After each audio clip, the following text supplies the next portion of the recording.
whether you were supportive or not, by the end of the second quarter. And we were close. So I appreciate that, and I appreciate the work you're currently doing to finalize the CAF2 funding issue. And I know that the staffs are working on that as well with Alaska's price cap carrier. And Mr. Chairman, you mentioned it. It's all about coverage. Of course, particularly in the rural communities, particularly in the extreme rural communities that I like to say, you know, I was out like all of us back home over the summer and was in a lot of communities that are still struggling. You know, sometimes you think about the most remote communities that don't have a lot of activity. I was actually out in Unalaska, Dutch Harbor. This is out in the Aleutian chain. This is the #1 seafood port in America. So it has enormous economic activity out there, but still really, really concerned about, you know, the lack of broadband access. And I know that the work that the commission did is going to help on that. So again, I want to thank everybody for working hard on that issue for my state, which I think has some unique problems or challenges. I want to broaden the discussion here, though, building on a little bit of what Senator Daines was talking about small businesses, and broaden it to kind of the broader issue of the lack of economic growth that's going on in the country. This is an incredible, dynamic industry that all of you oversee, and yet when you look at our growth from our nation's perspective in the last 10 years, it's been very substandard. President Obama will be the first president that's, I think, on records, never ever hit 3% GDP growth in one quarter. We've had a lost decade of economic growth, and one of the reasons I think that's clearly happened is that we overregulate ourselves in so many different sectors. So we've had the Secretary of Transportation here saying it's take 5 to 6 years on average to permit a bridge. We had the head of the Seattle airport who talked about it took 14 years to get a permit to expand a new runway at SeaTac. In the oil and gas sector, it took 7 years and $7 billion for a company to get permission from the federal government to drill one exploration well off the coast of Alaska. 7 years, $7 billion. We're our own worst enemy as a federal government on inhibiting economic growth. In the last hearing, all of you committed to working with us on looking at legislative recommendations on the way we in Congress can assist the FCC in helping streamline our processes and get projects moving. Get dirt moving. Starting to build things.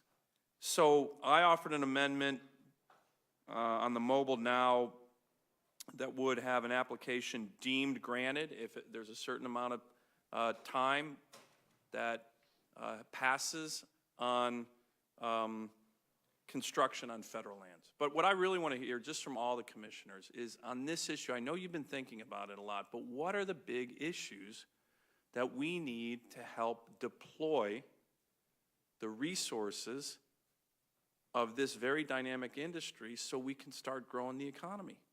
And I know you've been thinking about it. Commissioner Rosenworcel, I know you've been thinking about it. Can you, and I really want to open this up to all of you, what can we do? What should we do to help us start building things in this country again, particularly in this very dynamic sector of our economy? Thank you, Senator. You know, we now are in the early days of a wireless revolution. It's becoming such an important part of civic and commercial life, and the challenge is to get it built everywhere, especially as we move to a new future with the Internet of Things. And we spend so much time talking about spectrum and what's happening in the skies, and the least glamorous part is what's happening on the ground, but it deserves twice as much attention. We need dig once policies all around the country, especially in federal lands, to make sure every time we have a construction project, we also lay fiber. That fiber serves wireless facilities and towers. We need to start holding contests for communities and tell them there's a reward in it for you if you figure out a way to expedite wireless deployment, particularly of small cells and new architecture and infrastructures. And then finally, I think when it comes to federal authorities, which control about 1/3 of our nation's real estate, we should make sure that there are master contracts and that they are required to use them. And if we do that, we will standardize and harmonize it and actually achieve some more build-out. Well, we want to work with you because those are all, you don't, Mr. Chairman, you don't have the authority on those kind of issues, right? You need legislative approval to do that kind of streamlining to deploy these assets. Isn't that correct? There is a debate over that, Senator.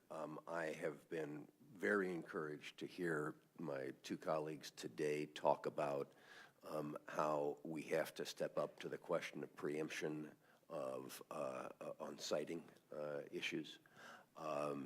We need to respect the rights of localities. Of course. But the rights of localities do not extend to thwarting the construction of the information pathway of the 21st century. And how do we work that out in a balancing act? And that's what the art of the possible is. Well, we want to work with you, Mr. Chairman. I know my time's expired, but we also want to work on your ideas on federal lands, because to me, that's where we clearly have a jurisdictional role. It doesn't get into the issue with the smaller communities and localities, and I think it's an area where we can get a lot of bipartisan support to start building things. And I want to work with all the commissioners on these ideas because I think we can really achieve some bipartisan consensus here on some of these important issues. So thank you. Thank you, Mr. Senator, can I do 30 seconds? T.W. Patch is the guy who deserves the credit for getting the ball rolling on the Alaska plan that you were talking about.